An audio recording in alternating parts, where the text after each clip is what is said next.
you're going to be an expert in it. Oh, absolutely. Okay. Okay, let's get started, and hopefully someone will join. But if not, this is great to learn together. So the Mishnah, he said he got up to on Sunday, Zion Amud Bet, right? I hope that's the right place every week. The Mishnah is 3 lines from the bottom. Just give me 1 second because I am not in the right place. I don't know why.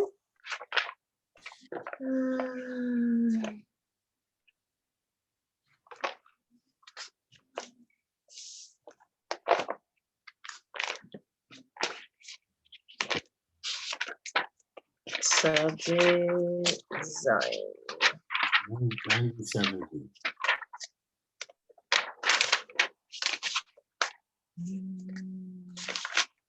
Go. Got it? Yep. Okay. So the Mishnah, this actually continues a theme, but talking about a Pesach that either became not kosher or the owner became tamei. I've talked about all these cases previously. This Mishnah is where you do it wrong to begin with. So you're mafrish nikeva lepischo, right? Torah very clearly says the set tamim zachar ben shnato has to be a set, has to be a male, it has to be in its first year ben shnato. You separate a female, a female sheep, I guess. I don't know if it's called that. I have no idea. Whatever a female set is called. A ewe, maybe? Sounds good. But anyways, you're mafresh a female animal for your Pesach, which de facto can't be. There's no such thing as a female Pesach.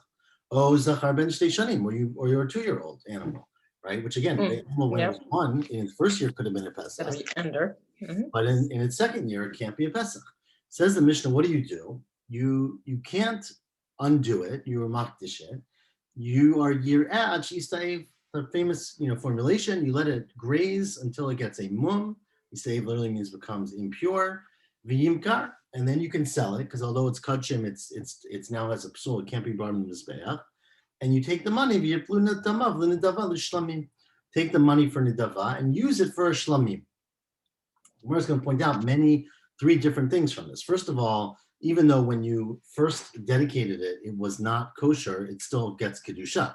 Right? Even though you said something which is factually impossible. You said, I'm going to make this female animal a Pesach, which is impossible.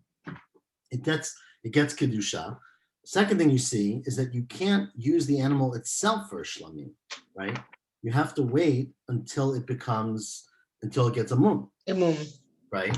And third of all, you see that you actually can't use the karban. Well, we'll get to the last point. Now Chanan's here. So that's the first part of the Mishnah. I'll get to the third part of the Gemara. Continues the Mishnah, top line at Tzadichat, Hamafrish Pischo Vamet. Let's say a person separates an animal for the Karban Pesach and they die. So the person dies, on Erev Pesach, presumably. Rashi points out something very interesting here. Not here, later in the Gemara, actually. That, we always talk about bringing a karban and being manui on it. Rashi says that he thinks, or he assumes, that the practice was to do it as late as possible. Presumably because something could go wrong, right? So why say, I'm going to bring this karban? You should bring your karban to the Beit HaMikdash, but not say who's going to be eating it until the last moment.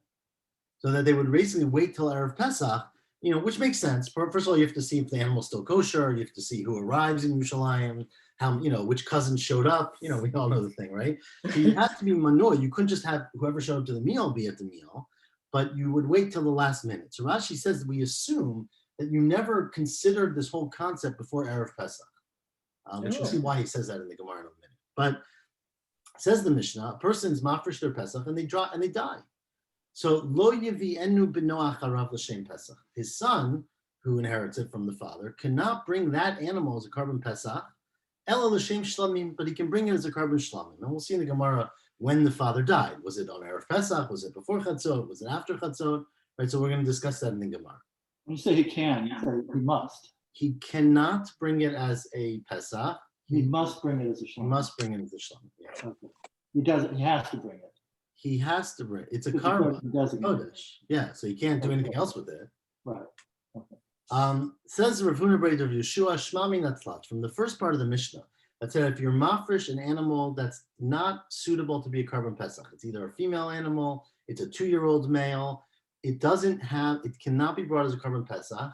It also cannot be brought as a karban shlamim, but it has to be separated until it gets a mum. Use the money to buy a shlamim, right?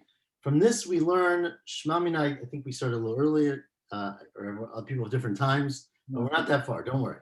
Shema Mina Balei Chaim Nidachim. The first thing we see from this is that living animals can be nidachim, can be pushed off from being a karban. Rashi says that's a chiddush because there's a machloket about this. And there is an opinion, which Rabbi Shimon, which we'll see later, who says that you never push off a Baal Chai, meaning an animal that's ra'oi to be brought, okay? Meaning you generally only push off from being a karban an animal that has a fatal mum or terminal mum, but not a one that's fine and ra'oi to be used. So that's one thing from our mission. The second thing you see, Shmamina dichui me'ekarabi dichui. You see that even if when you initially consecrated the animal, it was inappropriate, it's still, you don't say, oh, nothing happened, right? I walked up to a 2-year-old animal and said, this should be my carbon Pesach. So you might think that's impossible. So there's no Kedusha Chal on the Pesach. That's not correct. It becomes Kodesh and it becomes Dochet, meaning it can't be a carbon Pesach because it's 2 years old, but it has Kedusha because what you said, it has an effect. So even though it's called Dichui Me'ikara, it's Dochet from a carbon from its initial statement. There was never, as opposed to a carbon which was okay and something else happened, right, which is the common case. A carbon's okay and then the owner died, or the owner became Tameh. So here you see Dichui Me'ikara is Dichui, Ushmamina yesh Dichui B'damim. And furthermore, you see that there's Dichui B'damim because the money itself also is pushed off from being carbon Pesach, right? And how do I know that? Let's, again, you said, I want this female animal to be my carbon Pesach. So obviously it's impossible. Carbon Pesach has to be a male animal, the Torah says. But you might think that what you could do is you can take the animal, let it get a mum, sell that animal, now that it has a mum, right? Take the money and buy a carbon Pesach, which would make sense. But what our mission is saying is you can't buy a carbon Pesach because once you dedicate it as a carbon Pesach and it was pushed off, it can never, even the money can never be used for carbon Pesach. The money has to be used for a shlamim, for another carbon, but once it's pushed off from being its carbon, you can never use it for that purpose. Even the money can't be used for that purpose. Okay? Taner Rabbanan, says the Braita, we're 5 lines from the top, 6 lines from the top. Hamafrishet pischova meit. Okay, this is the situation. A person has a carbon Pesach on Erev Pesach. They are on their way. I don't know if it happened this way. It sounds pretty bad. They're on their way to Beit HaMikdash. They have a heart attack and they die. Okay, unfortunately. Says the Braita, Im bino memune imo, if the son was part of the group with the father, meaning if the son and the father were going to bring this carbon together, then yivi enu l'shum Pesach. Then the son can bring it for the carbon Pesach, because it's like anything. We've had this case many times. You have 5 people in a group, 1 or 2 of them leave the group, they die, they go somewhere else, they're tamei. The rest of the group can bring the carbon, right? But if ein bino memune imo, if the son is not part of the group with the father, so then what happened is, again, we're assuming the father was the only person on this group, the father died. So now it's basically a carbon Pesach, which has no owners, right? A Pesach without Baalim, which cannot be brought. So then what happens, says the Braita, Yivienu l'shum shlamim l'shisha asar. The son brings the carbon as a shlamim on the 16th day of Nisan. Says the Braita, or I think this is the Braita, l'shisha asar in l'tetvavlo. This is a Gemara, that you can do it on the 16th, but not the 15th. Remember, the 15th is the first day of Chag. But you're not allowed to do the Karban Shlamim on the first day of Chag. That's a separate halacha, because Kasavar, the Tana of the Braita, holds Nidarim and Davot and Krivim b'Yom Tov. Okay? You can't bring a Neder or Nidava, a voluntary Karban, on Yom Tov. You can only bring things that are required, like a Karban Pesach or a Karban Chagiga, presumably. Well, it's debate. I mean, I guess Chagiga would probably include in this category, Nidarim and Davot. But either way, it's complicated. Let me say that. Either way, that's not the point of our Braita. The point of the Braita is this situation, which is where a person is mafrisha carbon Pesach and they die. So if their son is on and the son is obviously not literally the son, anyone else who's on it with them, that other person can bring the carbon.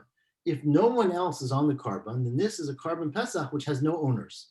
And a carbon Pesach which has no owners cannot be brought as a carbon Pesach. But it's a kosher animal, and so the son can bring that animal as a carbon shlamim. Okay, that's what the Braita says. Now, ask the Gemara, Demit ha'av emat. When did the father die?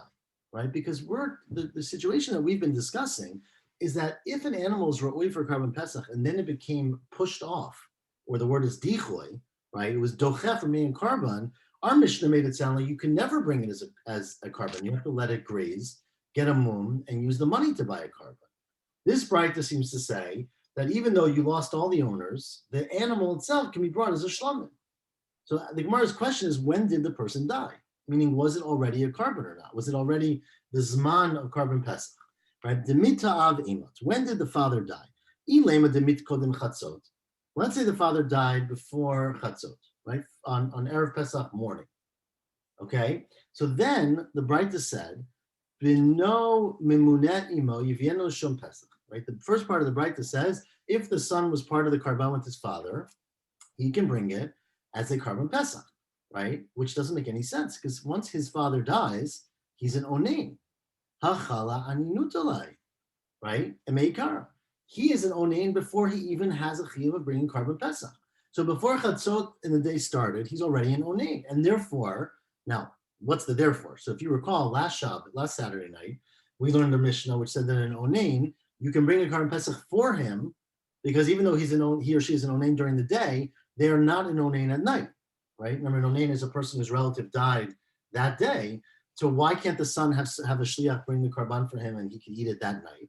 So again, Rashi points out that the implication of the Braita is that he's the only person on the carbon. And remember, we said in the Gemara earlier, Mishnah said that if the onein is by himself, then he should not bring a carbon. You're ein shochtin al zurkin on an onein who's by himself. And I explained it last week, based on the Gemara, that was because we're afraid that the onein is going to be osek in the burial, right? The onein is going to become tameh. And if the onein becomes tameh by mistake or because they're just emotionally overcome and they touch the body or something like that, then there's no one to eat the carbon pesach, right? So if the onein is the only person on the carbon pesach, you're not supposed to shech the carbon pesach for an onein. So it must be that the father didn't die before chatzot. Ella, it must be the mit achar chatzot, that the father died after chatzot. So again, Erev Pesach, the son and the father in a beautiful scene are going together to bring the carbon Pesach. It's after chatzot, they're all ready to do it, and the father dies. Okay, so the scene didn't turn so well. The thing here is that then, even though the son is an onein, Rashi has this chiddush here. I mean, the Gemara has this chiddush that even though the son is an onein, you can bring the carbon Pesach alone for this son who's an onein. And the reason being is that once the chiyuv of the Pesach fell on the son, he's already considered to be much more careful, and he's going to be much more cautious about the carbon and about not becoming tameh, so that it would be permitted. Okay, it's a little bit of a stretch. The Gemara didn't say that earlier, but that's what our Gemara seems to imply, that the father died after chatzot. The question then is that the second part of the Braita. The first part of the Braita said if the son and the father were both on this carbon Pesach, and the father died, the son can bring it or should bring it. If the son wasn't part of the carbon Pesach, only the father was on the carbon, and the father died, then the son should bring it as a shlamim, right? The problem with that is that since when chatzot came, midday, right, the father was alive, and this was a carbon Pesach. So this animal was a carbon Pesach in its time. The father died, and so now it's been pushed off from being a carbon Pesach.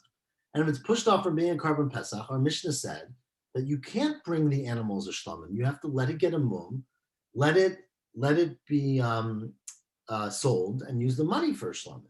But that once an animal is pushed off as nidcha, you can't use that animal. So that's the question of the Gemara. If the father died after chatzot, right? It said in the end of the Braita, Ein beno memuna imo yivienu l'shum shlamim, but hakavate chatzot. When chatzot came, it was kovea. It fixed it as a carbon Pesach, and once you push it off from carbon Pesach, it should be dichoy, and you shouldn't be able to bring it as a shlamim. So Amar Rava said, you're right. It must be that's not the case. It can't be that the father died after chatzot. It must be the father died before chatzot, right? So the animal was never fixed as a carbon Pesach, and that's why you can bring it as a carbon shlamim. But what about the Reisha, right? If the father died before chatzot, the son is an onein, how could he bring the carbon? You're right, he's not going to bring the carbon. Amar Rava, l'olam demit kodem chatzot. The father died before midday.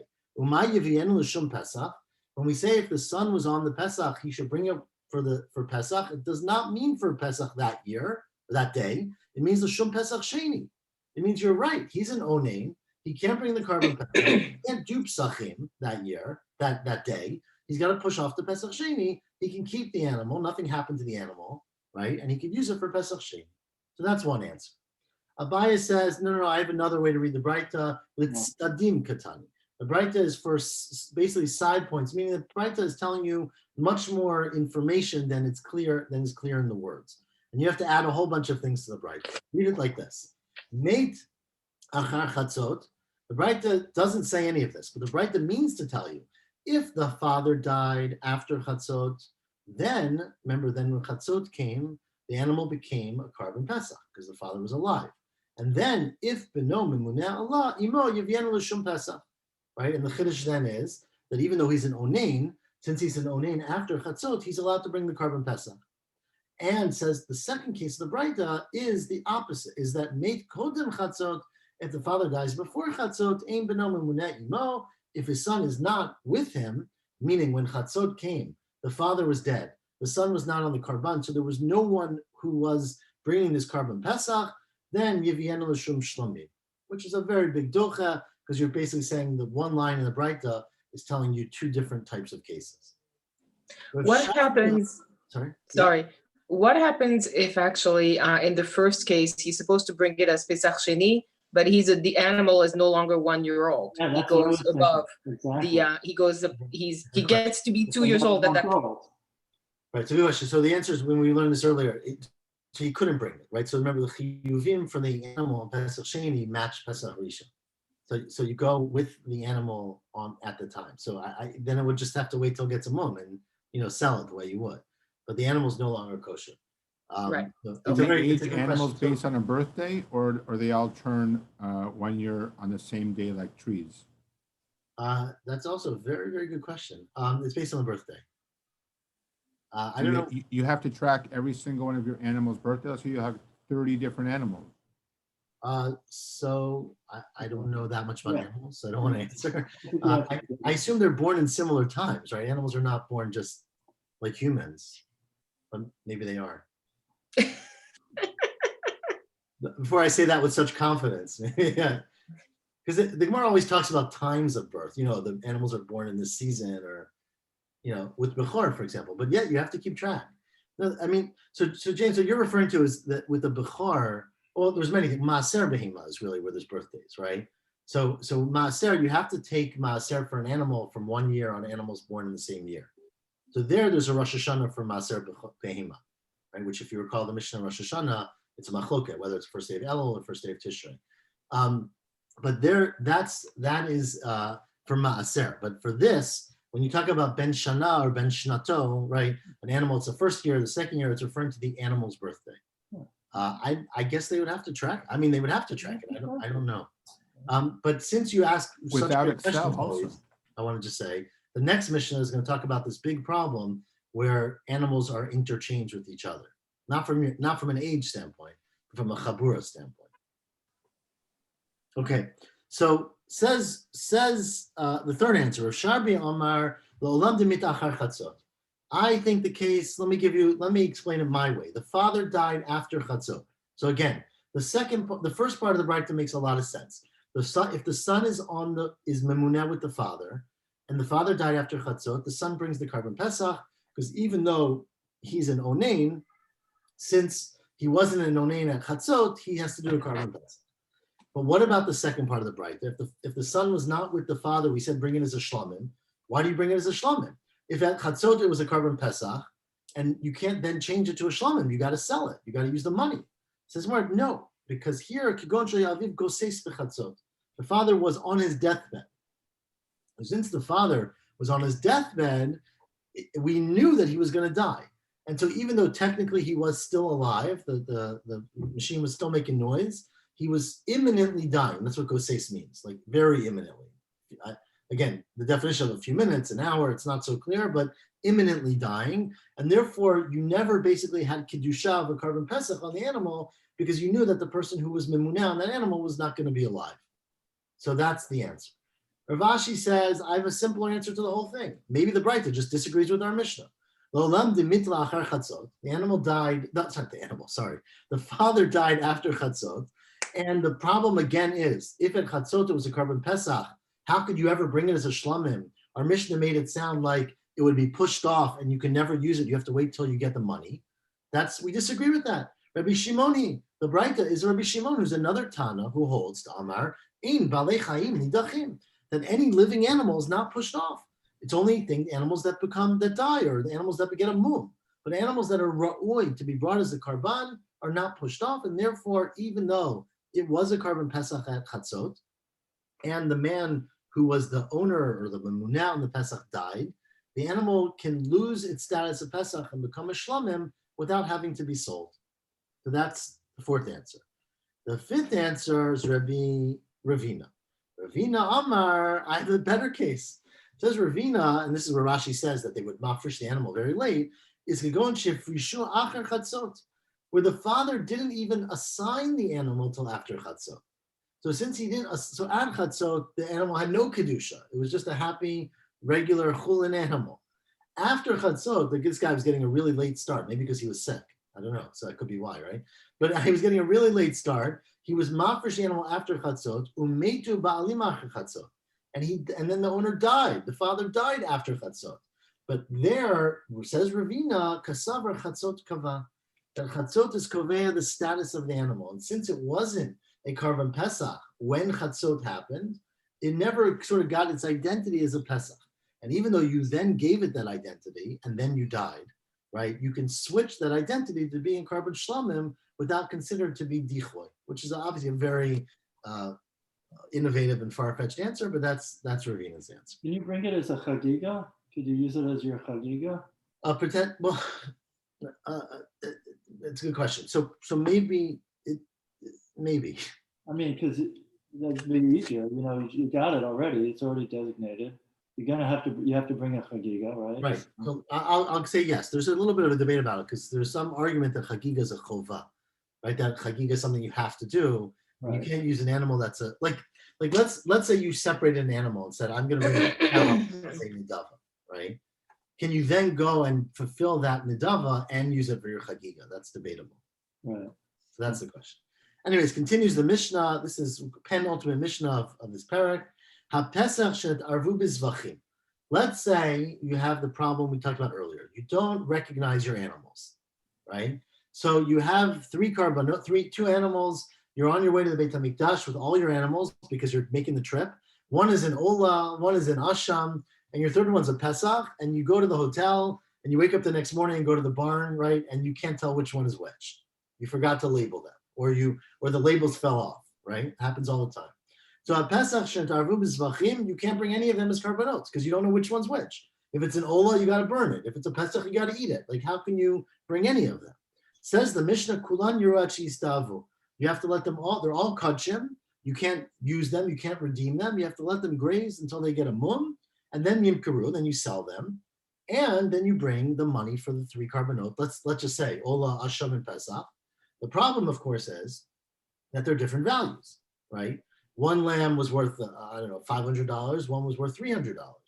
So you have to take the most expensive one, right? You take the most expensive one and assume it might have been any of the three. And you bring me minzeh, you buy a Ola with the most $500 Ola. And then you take b'dmei yafeh shebehan mi minzeh, v'yafsid hamutar mi beito, and you're going to lose some money, right? Because you took your three animals, told them you got, $1,200, but you have to buy each animal $500. So you lost a couple $100, $300 from your house because there's no alternative. Let's say it's arvu b'bechorot. Let's say your animal gets mixed up with the bechor. Remember, a karban, that's a bechor. You give it to the kohen. The kohen shechs it on the mizbeach, right? And then gets to eat the whole thing. In fact, the karban bechor is very similar to a pesach because you bring it on the mizbeach the same way. It's one sprinkle of blood. It's shechted the same way. Almost everything is the same, except that a bechor can be eaten for 2 days and one night, and a karban pesach, of course, can only be eaten for one night, right after you bring it. So says the Mishnah, Im Rabbi Shimon Omer, Im chaburat kohanim yochlu. If it's a chaburat kohanim, then you say you have two animals, one's a bechor and one's a pesach. You don't know which one's which. You go to the Beit HaMikdash, you shech them, and these guys now have a double meal, right? They have to, because remember, kohanim eat the bechor, right? Eat the bechor. So they have to eat the whole thing that night, right? And anything they don't eat, of course, they'll have to throw away, but hopefully they come with big appetites. That's the Mishnah. Says the Gemara, but 1 second. That's a big problem because basically you're shechting a carbon bechar and you're saying eat it tonight, and if you don't eat it tonight, we're going to throw it away. And so what you're taking is a whole animal and you're requiring them to eat the whole thing in a time where the Torah really allowed you much more time. And it's very likely that they're not going to finish it. You're going to have to throw away some of the animal. Ask the Gemara, top line of Tzadichat, mighty kachim the Beit Apsul. You're bringing kachim to the Beit Apsul, meaning you're causing something that's kachim to end up becoming pasul because you're making stringent requirements on it that the Torah didn't give it. Says the Gemara, you're right, but it's Rabbi Shimon l'tamei. Rabbi Shimon does not mind that problem.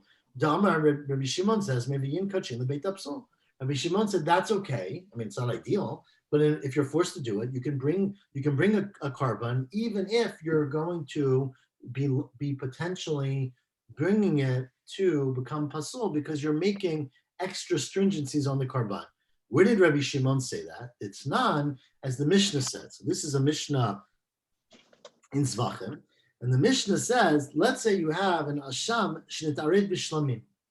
You have a carbon asham, which is mixed up with a carbon shlamim. So remember, an asham is kachay kachim, right? It has to be slaughtered in the north. Shchitatan b'tzafon. A shlamim can be shechted anywhere in the Beit HaMikdash, right? The asham is brought on the mizbeach, I guess similar to a shlamim, but the asham is eaten only for 1 day, right? And the shlamim is eaten for 2 days. So what do? You have, again, let's just say 2 animals. One's an asham, one's a shlamim. You don't know which one's which. Rabbi Shimon says, yishchatu b'tzafon. So you shecht it in the north because they might both be asham. Well, they can't both be asham, but you don't know which one is an asham. So you have to treat each one like an asham, which is okay. You shecht it in the north part of the Beit HaMikdash. And you have to eat it like an asham, meaning 1 day. You don't get 2 days to eat it. Amrlo, they said to Rabbi Shimon, but that's a big problem because then you're saying if you don't eat it during 1 day, you got to throw it away. And then you're mivi'in. So they said, we don't do it that way because mivi'in kachin the Beit Apsul. You don't bring kachin the Beit Apsul.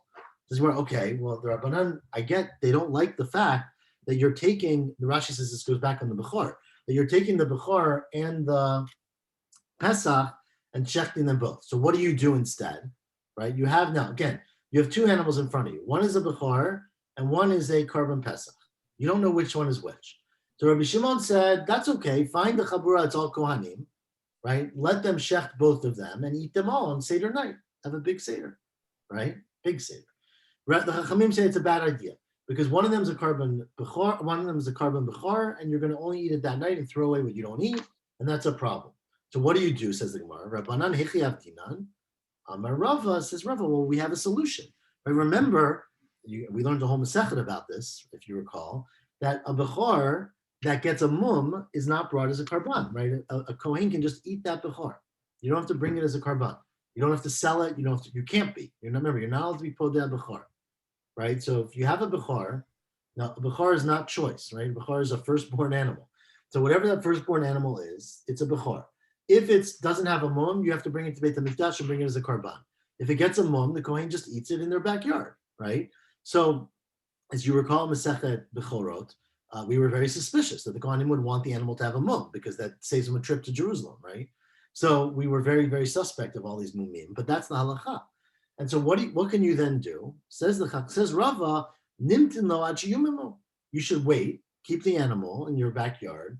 1 day it's going to get a mum. All animals get a mum. Everyone gets old 1 day, right? Wait till it gets a mum. And v'yavi behima shmina. And then you basically can take the behima shmena, meaning you take a animal that's fat, which Rashi means the more valuable of the 2, right? And you say v'lema kol hecha de'ita the pesach techol aleh dahai. Whichever carbon is a pesach, which we don't know, right? So you wait till both animals get a mum, so neither one is now a carbon. One of them is a bechor, which the kohen could just eat regularly. One of them is a carbon pesach, which is now a carbon pesach with a mum, which has to be redeemed. You don't know which one, so you have to take the more valuable of the 2, right? Be podeh, say whichever one is more valuable, whichever one is the pesach, should be exchanged for this animal, which is worth the more valuable of the 2, right? Kol hecha de'ita the pesach, whichever one of these animals is the carbon pesach, techol aleh dahai, should be kodesh on this other animal, and Then all the animals, and then you bring that as a carbon, like probably a shlamim. And then achalu b'torat b'char balmum, and the animals that are left behind, you can eat them both as if they are a bechar that is a balmum, right? One is truly a bechar that's a balmum, and one is a pesach that was podeh, but both of them can be eaten or have to be eaten like a bechar that's a balmum. So that's the solution. It might require waiting 5 years, right? But that's the solution. So the Pesach, it becomes a shlamim, right? No, the Pesach becomes not, once it gets a mum, you take the kedusha from it Okay. and you put it on another animal. Okay. So then you can eat the Pesach, right? Right. A Pesach that gets a mum and you exchange the kedusha is just like a regular animal. Okay. Okay. Continues the last Mishnah now of this parak. It's a long Mishnah. Pay attention because it gets complicated. You ready? I'm going to try to use characters and hopefully everyone will get the details. It says the Mishnah, Chabura she'avad pischa. Okay, this is a very, I wish we had like a video for this. You could see it. I always imagine, me and my brothers, we show up in the hotel, Erev Pesach. We wake up in the morning and we can't find the carbon Pesach, right? We left it in the inn, in the stable, and it's not there the next morning. So what do? So Amru le'echad. So these people say to the guy who happens to be standing right outside the hotel, right? Maybe he took the set. They say to that guy, "Say ubikesh v'shachot aleinu." Look, we know you can find animals. Our animal, Betsy or whatever we called it, looks like this and this. How you would recognize your seh among the 100,000 in Yerushalayim, I don't know. But our seh, go find it for us and shecht it with us. Okay, I'm going to assume, though it's not so clear, that this person is one of the chabura. Okay, the alternative is that you can make the person one of the chabura. But let's just say one of the people, exactly, one of the people in the group, you give it. So I'm going to give some names here. Okay, so you say to Ruvain, we'll call him Ruvain, right? You say to Ruvain, you go find the seh. When you find it, bring it to the Beit HaMikdash, shecht it, and then bring us back the animal, the carcass, and we're going to have a seder tonight. So Ruvain is on the hunt for seh A. We're going to call this seh A. Okay, seh number one. But Ruvain doesn't show up, and he doesn't answer his cell phone. So the day's going on, everyone's getting nervous, and these guys decide that they're going to go buy another seh, and we'll call that seh B. Okay, seh number two. So what happens is you tell Ruvain, say where am I? Say ubikesh, go and find the seh v'shachot aleinu. Okay. Hey, halachu matzav v'shachat. Now, amazingly, Ruvain finds your seh. He matches it up. He goes to the Beit HaMikdash. He shechts it, and he comes back with the carcass. But of course, you gave up on him. A. Sorry. A. Right. With number A. Seh number one. That always happens every time. Once, of course, they gave up on him, and they were lakchu v'shachtu, and they bought their own one. So the rest of the group got together and said, we'll count up our money. We'll spring in for seh number B, right? Seh number two. And they also went to the Beit HaMikdash. Somehow they didn't run into him, and they brought their own carbon pesach. And now they all get back to the hotel, and they got two animals, and they don't know which one is their carbon pesach. So says the Mishnah, well, you got to have a timestamp. You got to know who shechted it first. Because im shelo nishchat rishon, if number one was shechted first, then, right, what happens with number one? Sorry, I think Elchanan missed the whole case here. So this is a complicated case. I'll try it again. Don't worry, I don't want you to miss it because it's very complicated. So there's a group of people. I got it. They wake up Pesach morning. Sorry, you're here? I have it. I got it. Yeah, I would not you. Okay. They wake up Pesach morning, they missing their seh. So they say to Ruvain, go find the seh and bring it as a karban. And Ruvain finds it and does that. But in the meantime, they bought a new one for the people left behind, meaning Ruvain was not part of their new group because he wasn't there. And so the rest of the people bought seh number two, and they shechted that as well. So then you have to see which one was shechted first. Says the Mishnah, im shelo nishchat rishon. If seh number one was shechted first, then that's great, because then everybody eats that seh together, right? Hu ochel mishalo. Ruvain eats the one that he shechted, which is seh number one. The him and the rest of the people are ochlin imo. They get to join him for the seder, because at the time he shechted that animal, he was doing it for everybody, right? Mishalo, from him. But im shelahem nishchat rishon, if the group that got sen number 2 shechted theirs first. The problem then becomes when they shechted number 2, they put themselves on that animal, right? They were kovei themselves on that animal. So heim ochlim mishalahem, they eat sen number 2. The hu ochel mishalom, and the Ruvain gets the set to himself because at the time he shechted the set, he was the only guy left on it, right? So he's going to have to eat it all by himself. So that's fine. Everyone's got something to eat. But of course, what if you don't know what time you shechted, right? We knew we were getting here. Im eino yodea ezmehem nishchat rishon. Let's say you don't know. Oh, shenish shechtu shnehem ke'achad, right? Remember, the Beit HaMikdash, they were doing thousands of these. Let's say they both did it at the 1 o'clock shift, right? The exact same time. So then, hu ochel mishalo. So he, Ruvain, is lucky because Ruvain only had one karban, and that was the one that the animal number 1. So Ruvain eats that animal because it doesn't matter whether it was shechted first or second. That's his karban. But the other people are stuck, right? Because if the first karban was shechted, if animal number 1 was shechted first, they're supposed to eat that one. If animal number 2 was shechted first, they're supposed to eat that one. Since they don't know, they can't eat either one. And so they are stuck. Him, they can't eat with him because they might be the wrong one, and they can't eat their karban. They got to burn their animal because they don't know if it's even a kosher animal. You can't eat both? But they don't have to do Pesach Sheni because, as we said many times already, Pesach Sheni does not have to do with whether you ate the karban; it's whether you brought the karban. And since one of these animals was for them, they brought a karban. They don't have to do Pesach Sheni, and that's the simple case. You ready? Next case. Amar lahem. Stop me before it gets complicated because it's getting more complicated. What is this Amar little, lahem.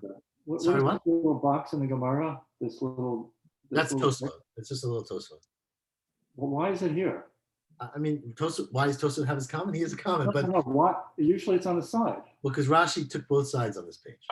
Oh, it's just the way this stuff is formatted. Rashi took both sides. Okay, Amar lahem. So now let's say they do the opposite, right? They say to the guy, "Go find our karban pesach, right, and bring it." And he says to them, "Okay, I'm going to go find it. But by the way, if I don't find it, what am I going to do?" So if I don't find it and I don't come back, right? So Amar lahem im acharti. I'm sorry, I take it back. They didn't say anything to him. I take it all back. So again, cases, you got 5 people, let's say, they wake up in the morning, they can't find the karban pesach. One guy says, I'm going to go find the karban. I know how to find a lost sheep. They say to him, you're crazy. You're never going to find this animal. We're going to just get another one. Okay? And he says to them, no, I'm not paying you $50 for another one. I'm going to go find this. But if you don't hear from me, then can you maybe add me to yours? Okay? So Amar lahen, im icharti, if I come back late, if you don't hear from me, go back and please go and find it, get a new animal, buy a new animal and add me to it. But I'm confident I'm going to find this animal and be back in 30 minutes. He never comes back. Okay. But what ended up happening was halachu matzav shachat. He did find it and he went to the Beit HaMikdash and he shechted it. And now he's got a karban pesach. And they didn't know about this, so the hein lakchu v'shachtu.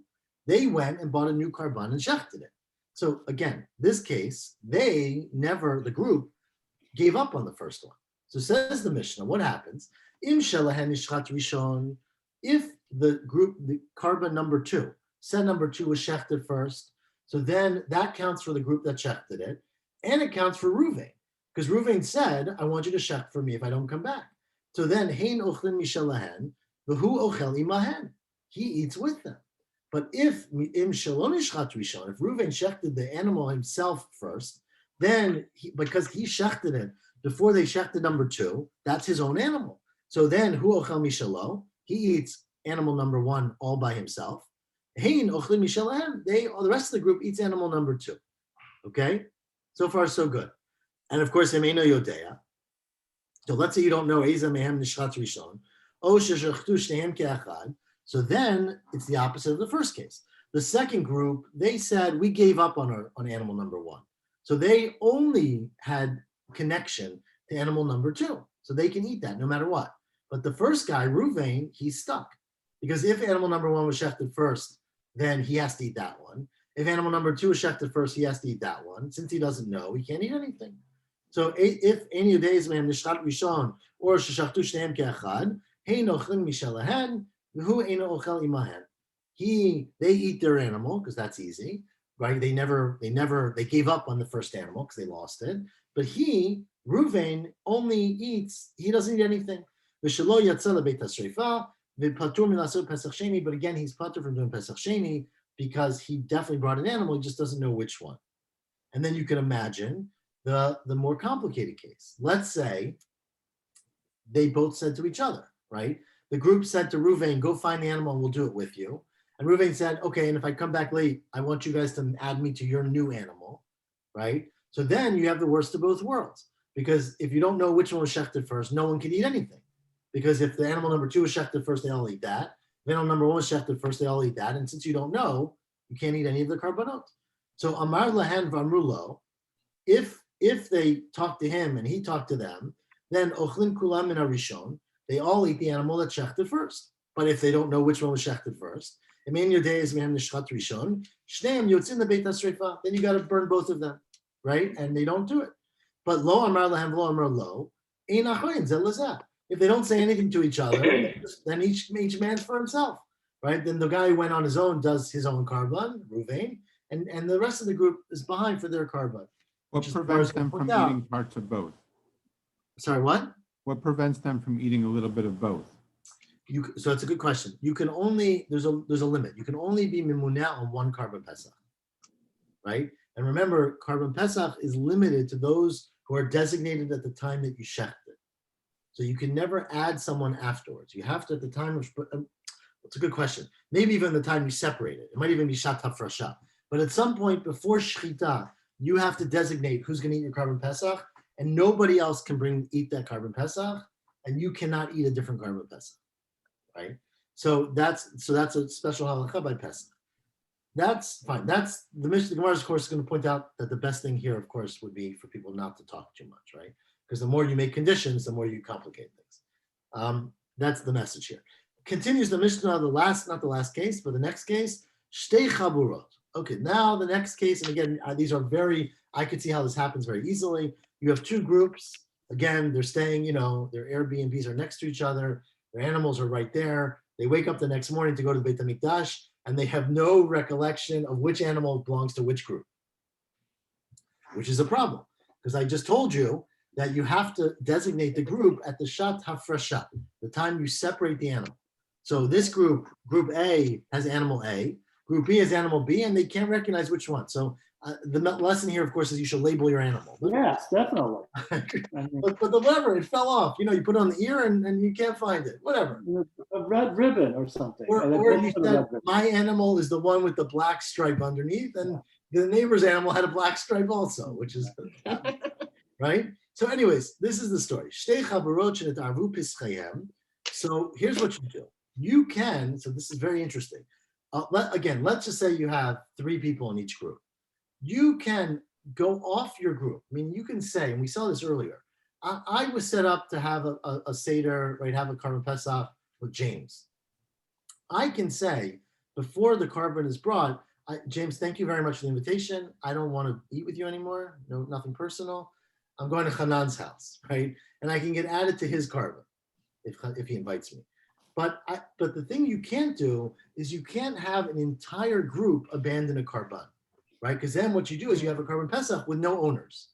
So you can't all pull out and switch with another group, right? And of course, you can't have 2 Karbanot at one time. So I can't go to Hanan and say, Hanan, I'm going to join your Karban, and then call James and say, I'm going off yours. You have to do it the other way. You have to pull off one group and add to the other. So since there are multiple people in each group, if you had multiple people, then basically what would happen is the following. Says the Mishnah, Elu moshchin lahen echad. You choose one person in each group. Okay, one guy you didn't really like anyways. And the other group picks one person also, and they swap places. Okay, so one person from group B goes to group A. One person from group A goes to group B. And then they say, Balo Eitzel Elu, Echad Me'elu Balo Eitzel Elu, Echad Me'elu Balo Eitzel Elu. So one person from the group goes to the other, right? And then Kachem Omrim. This is what they say. Im shalanu ha-Pesach hazeh, right? Pick animal A. Group A says, if this is really our Pesach, yadecha meshuchot mishalcha v'nimneit al shalanu. This one person who left Group B takes off his or her association with Group B and joins Group A. Okay, v'im shalcha ha-Pesach hazeh. But if this animal really belonged to Group B, then all of us in Group A take our hands off of our animal and join your animal. Yadeinu mishuchot mishelanu. We take our connection away from our animal. V'nimninu al shalcha, and we want to be part of yours. And the other group has to say the same thing. Okay, so that's how you could do it, because you just need to have one person in the group who belongs to that animal. And so you just get one person from Group B to join Group A, and then you make this condition. Either it's the animal of Group A, and then we add the guy from Group B to our group, or it's the animal from Group B, and then all the people from Group A are added to the one person from Group B, and the other animal, you do the same thing. Let's say you have 5 groups that mix their animals together. So you got 5 animals. So remember, the condition here is you need to have at least 5 people in each group, right? Because if there's less than 5 people in the group, then the whole thing messes up, because then you can't have one person guaranteed to be connected with their own animal. But if you have, let's say, 5 animals, hopefully everyone agrees with my math, right? A, B, C, D, and E, and you have 5 people in each group, what they would do is they would disperse. And you would have one person in 5, you would end up with 5 people in each group, one person from Group A, one from B, C, D, and E. Okay? If there's 10 people, it's even easier. But you have to have at least one person from each group. And so then, and they say the same message that we just gave. So that's that case. However, the final case in the Mishnah now is, what if you have shnayim? You have 2 people. Each one has their own carbon pesach and nobody else in their group. And then the carbon pesach gets mixed up. So now the whole thing falls apart, because you can't merge anyway. You can't say, I'm going to take my chelik off of this carbon pesach and join the other one, because if you did that, your carbon pesach would have no owners, right? And you can't say, I'm joining the other one and then coming off this one, because you have to be on one carbon pesach at a time. So if you have shnayim, shenit arvu pischayim zeh, it's pischayim, sorry, 2 people who each own their own carbon pesach, which is why I would say the other message is it's good to have a group, right? But each person has their own carbon pesach. Then what do? So you got to find volunteers. So what you do is zeh moshech lo echad, zeh moshech lo echad. One takes one animal and one takes the other animal. Okay, pick a random animal and say, I'm going to take this one. Again, you have Reuven and Shimon, and they take, Reuven takes animal A, Shimon takes animal B. I guess now they put a label on the animal that's very secure and say Reuven, the other one puts one that says Shimon or whatever. But what are you going to do? It might not be the right one. So what you do is the following. Zeh mimano imo achad min hashuk. Reuven, I think Rashi uses these names, so that's why I'm using. Yeah, Rashi does. Reuven goes to the shuk and finds a guy named Levi and says, look, I need a help. I need someone to join me on my carbon pesach. And so Levi's shuk comes to Reuven's group. So you got to find a volunteer, right? And Shimon goes and finds Yehuda, right? And then, now that you have someone with you, right? Each of the volunteers goes to one of the groups, and now they can make this whole condition. Because now that you have 2 people on it, you can say, Im shalihu pesach zeh. If, again, Reuven is speaking and he's standing next to animal A, and he says, if this is my animal, then I did it right. And then, yadecha meshuchot mishalcha v'nimneit al shali. Then your hand should be taken off of yours and be added to mine. V'im shalchahu pesach zeh yadayim meshuchot mishali v'nimneitu al shalcha. And then I will join you. And so you can do that because basically you added another person from the public. And so you essentially added a second person.